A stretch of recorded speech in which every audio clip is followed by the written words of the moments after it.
Tonight we present a profile of the classical pianist Claudio Arrau, whose genius as a performer has been acclaimed since 1908, when he gave his first concert, aged 5. Arrau's approach is a unique mixture of personal inspiration of an old-fashioned 19th century kind and absolute fidelity to the score as the composer wrote it. He's the last living link with the days of the romantic virtuosi of the last century, such as Chopin and Liszt. Aged 81, he's also considered by many critics to be getting even better. In tonight's South Bank show, Arrau plays from his extensive repertoire, especially for this program, and we discuss a career which began just after the turn of the century in a small provincial town in Chile, where his home was filled with music.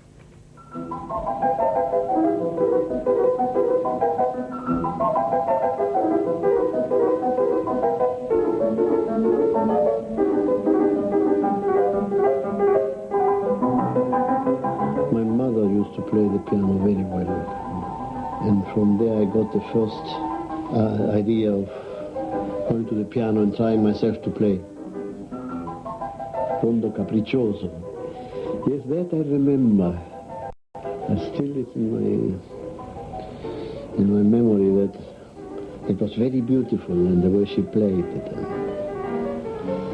But she never wanted to push me, or she never wanted to teach me, because she thought I was too small and it would harm my development. She wanted to leave me alone, which was very wise. You say your mother didn't push you, but what we read is that you wouldn't leave the piano, you had your meals brought to you at the piano. Yes. Are all these things true? Yes, that's true. As a matter of fact, to make me eat meat, they mixed it with marmalade and with sweet stuff, and put it in the mouth while I was playing. That I can remember. And you know, it was an upright piano with candles.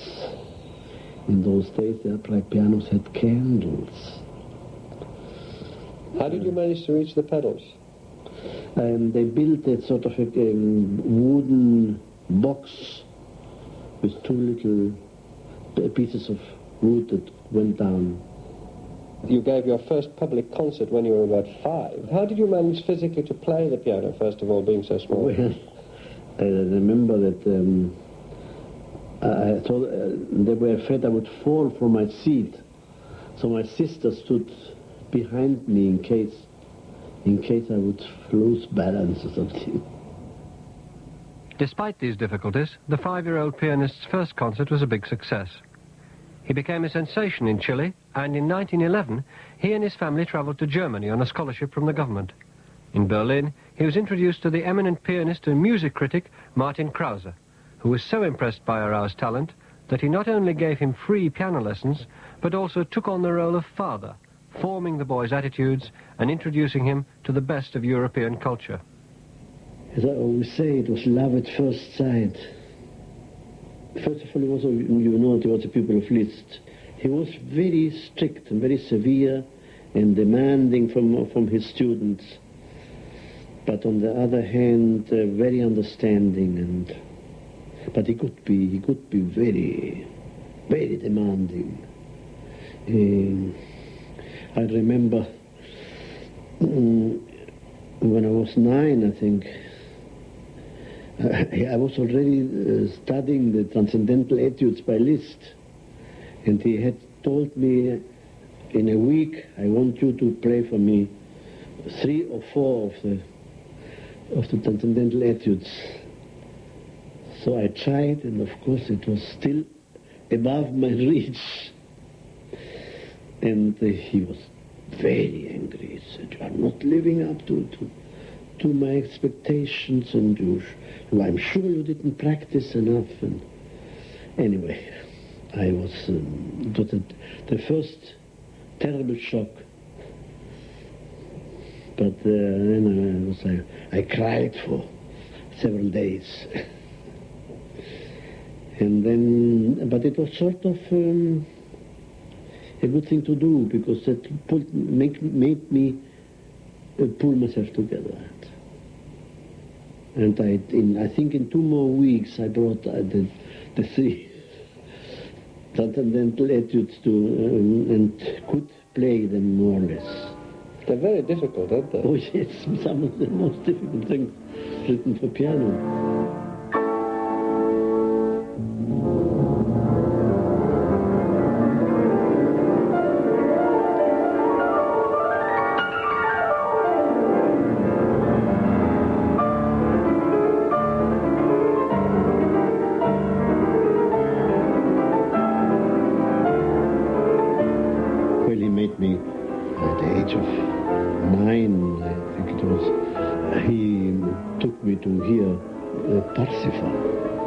I almost fell asleep, but I didn't.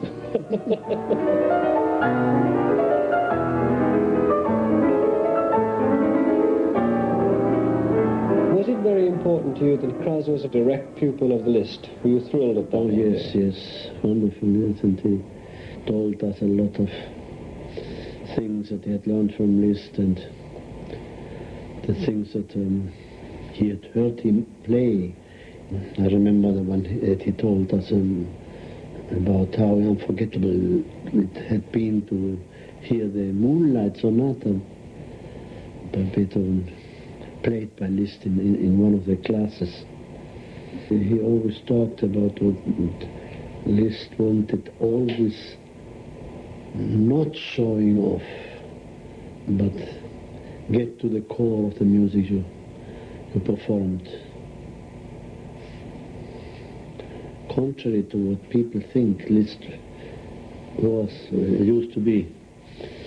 He was not a showman, but he was a great artist, and maybe the greatest performer that ever lived. Playing Liszt, we have the feeling the interpreter is composing the piece at that particular moment.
Let's get back to Liszt, who was obviously a major influence on your teacher and therefore a major influence on your life as a pianist and on your life as an interpreter of music, because you yourself have played Liszt so marvellously well and so consistently.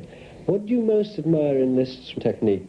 Well, as far as I can remember, the most important thing for Liszt seems to have been the relaxation of all the joints, of all the muscles, never to striking the keys, not doing this, but doing this. Just letting them almost rest on the keys. Just falling with the weight, natural weight of the upper body into the keys. Anyway, Martin Krause developed it further, this way of playing with the weight of your body. And I think I developed it also a little further. How did you do that? Well, the main thing is the idea of, if you keep the body relaxed, the body is in contact with the depths of your soul. Is that clear? Because it's quite important. And so, if you are stiff in any joint, you impede the current, the emotional, physical current, what the music itself dictates to you. If you have a stiff joint, you don't let it go through into the keyboards. And you think that enables you, it also enables you to interpret the music better? Exactly, to let what you feel go through the muscles into the keyboards.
For 5 years, the young Arrau studied under Krause.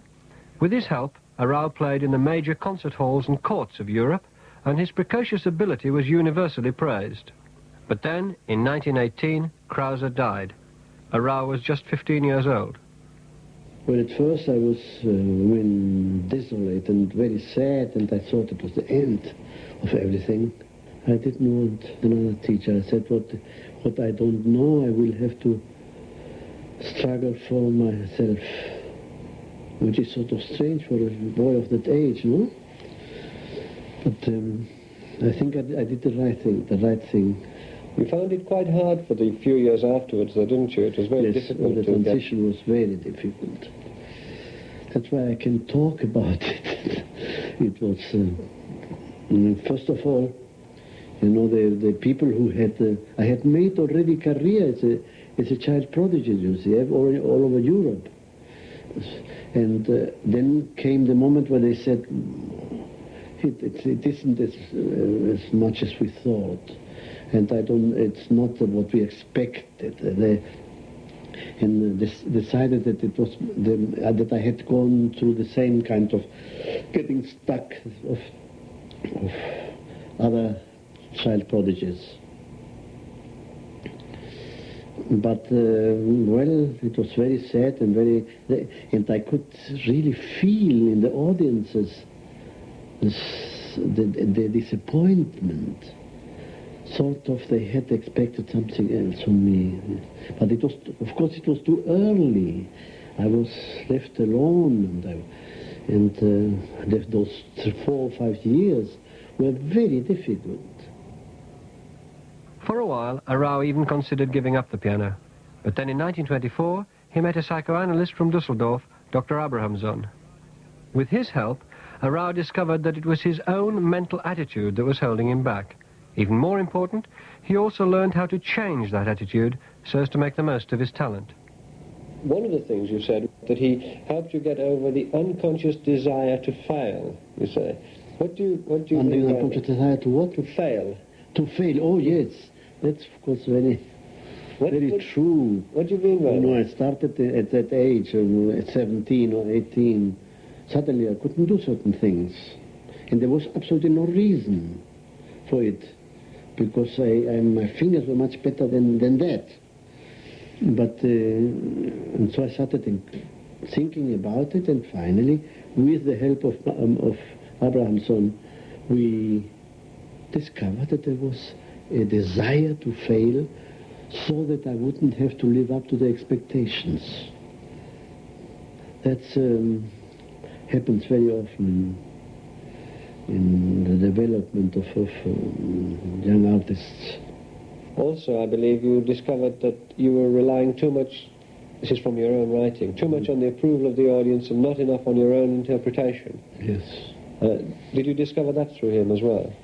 Oh yes, also through him, and that I was trying to please the audience, which is a very bad thing.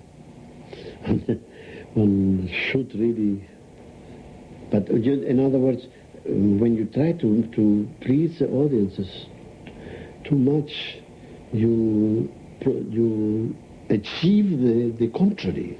You don't please the audiences anymore, and you don't overcome the difficulties at all. It's the opposite, psychologically speaking. If you are not out to please and to get more applause, the real thing comes out.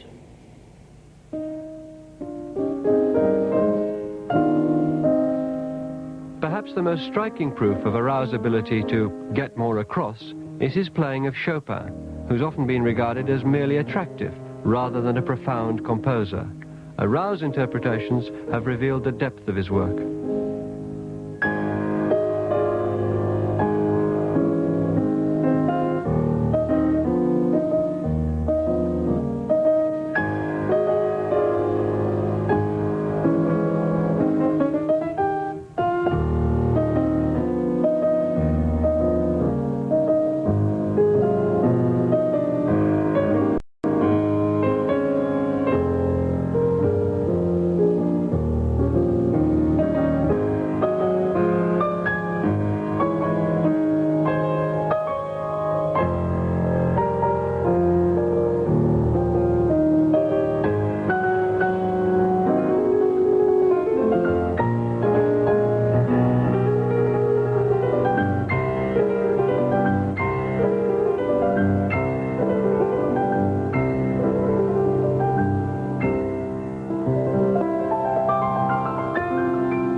1920s, his days as a prodigy behind him, Claudio Arrau was making a name for himself as a mature concert pianist. He won the Geneva Piano Competition and was made a professor at the Stern Music Conservatory in Berlin. Berlin at that time was the best possible place for a young artist to be, with the arts thriving as never before.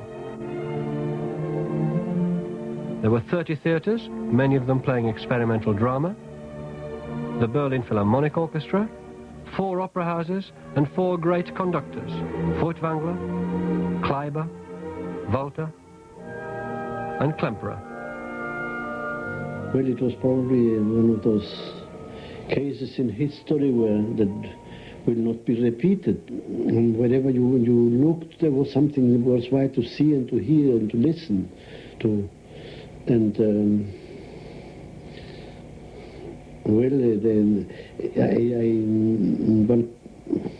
it was almost too much. One couldn't really take it all in. But the high point for Arrau was when he heard the piano playing of the great virtuoso Busoni. Busoni was one of the last surviving exponents of the romantic, inspirational style of playing as practiced by composer-performers like Chopin and Liszt. For me, it was the greatest experience of any pianist ever, to hear Busoni. And the main thing was this incredibly great power of imagination. But the funny thing is, you couldn't imitate him. You couldn't want to play like him, because it would be impossible.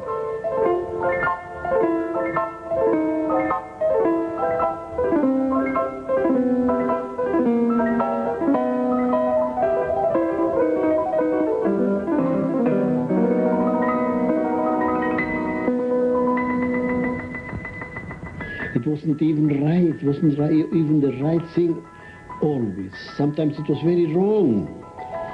But, well, anyway, he was, I think, the greatest pianist that ever lived after Liszt. Although you admired him enormously and still speak of him with great warmth and vivacity, in a way, your playing was taking a different view. You said it was very, very important to stick to the score, to stick to the composer's intention. My general approach in mature years was that one should base everything on faithfulness to the text, according to earlier editions, to manuscripts, or whatever. And on this ground, from this ground, one should, when another was should,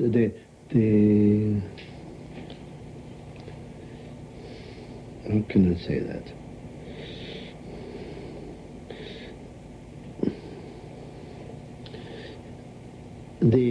From this ground should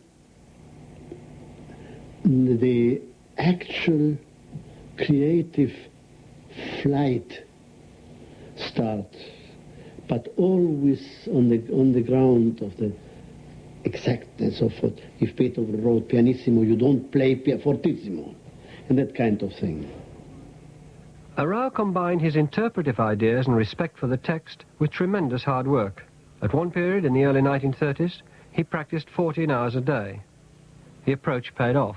He was soon getting the engagements and the recognition he wanted. The high point of Arrau's pre-war career was in Berlin in the 30s, when he gave a marathon series of concert cycles of Bach, Mozart, Weber and Schubert. Arrau has always had a special fascination for Schubert, and in particular 3 short piano works, the so-called posthumous pieces, written in the last year of the composer's life. Well, the posthumous piano pieces belong to the 3 big sonatas of his end of his life. And, well, they belong probably to the peak of his work.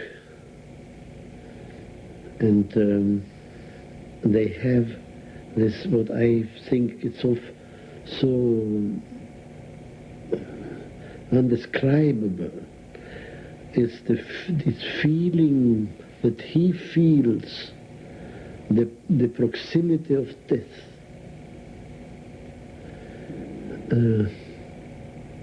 Certainly there's certain...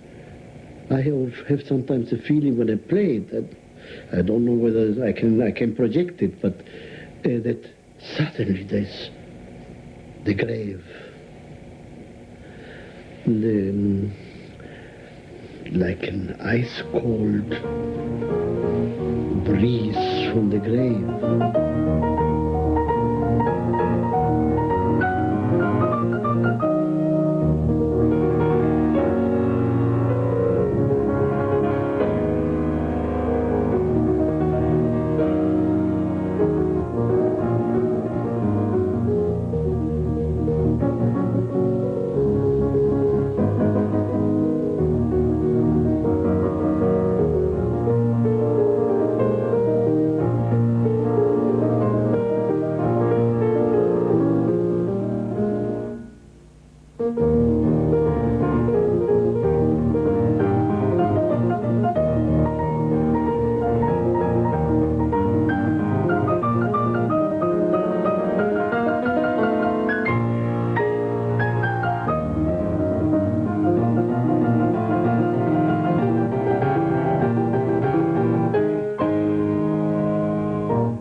One of the difficult things you have said about changing from a prodigy to a mature interpreter was relying on your own interpretation.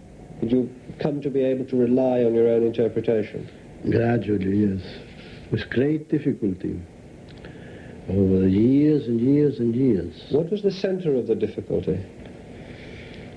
Well, it was probably, strangely enough, some kind of inferiority complex and superiority complex, both. Can you say a little more about that? If you think you are great and superior and better than anybody else, it very often turns around and you do your worst performances. When you, it's another thing that has to be fought against all one's life, up to the last moment of your life, because it's the vanity. Vanity is the most terrible, the most blocking things for an interpreter. I just wonder why you think that vanity is specifically such an obstruction to good playing. You see, the thing is this, some young artists go from one to another, from inferiority to superiority, and you have to try to achieve a balance between the two, and just realize that whatever you do is your own and can't be repeated by anybody else. But it doesn't mean that the other ones are wrong or something. If you are sure that what you have to say is unique, then you are not out to please or not to please, or to impress or not to impress. You have your message and that's it. If they like it, it's all right. If they don't, I don't know whether it's clear. In 1940, with the cultural life of Germany in shreds, Arrau moved to the USA. Here, despite a solid reputation in Europe and South America, he was largely unknown. It was like starting yet again, but this time with strong competition from other pianists already established in the States. Well, it was not easy.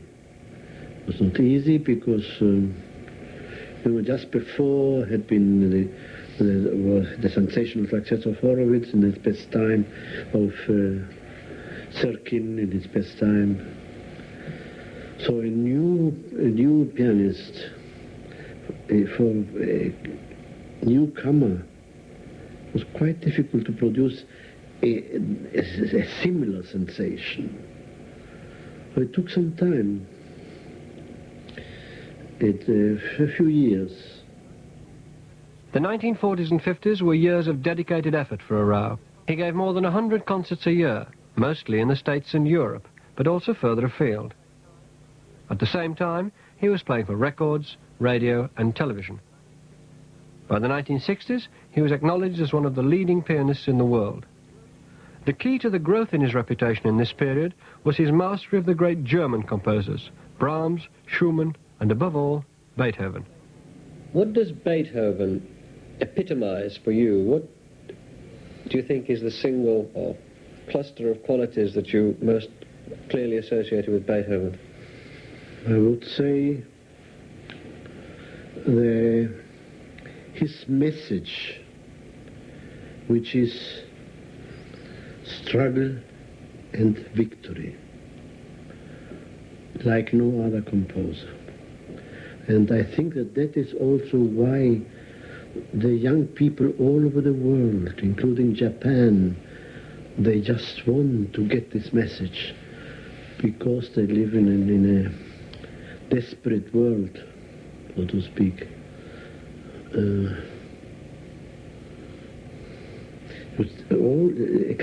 Except a few of his works, but in general, they always describe an inner struggle And always at the end, they, how could one say that, they win.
The 1960s were the high point of Arrau's career.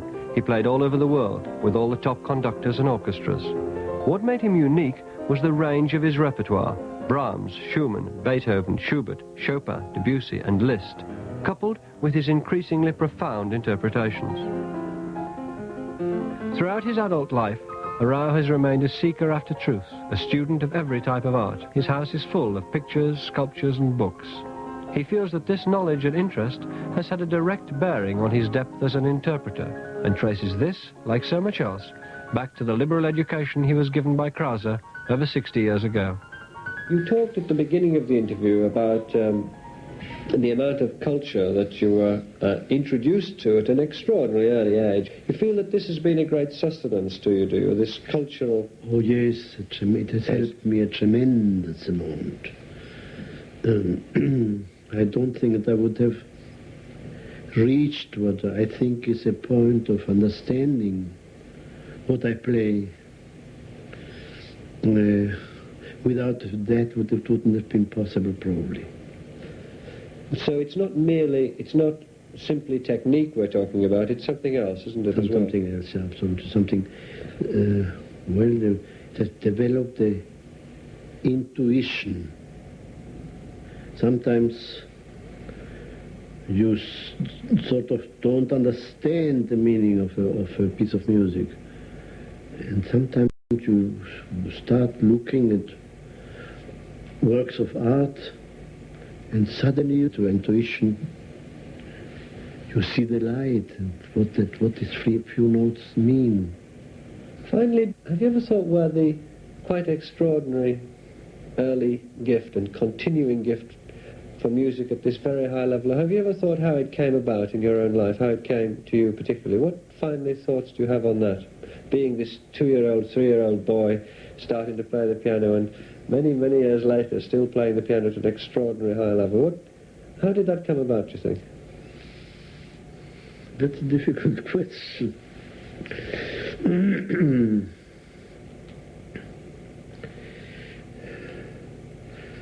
Well, the amazing thing for me, personally, is that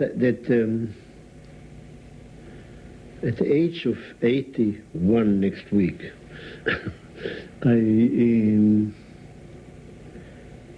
I'm still what I think as creative as when I was 25. I don't think that this power has diminished. It sounds conceited, but I think it's the truth.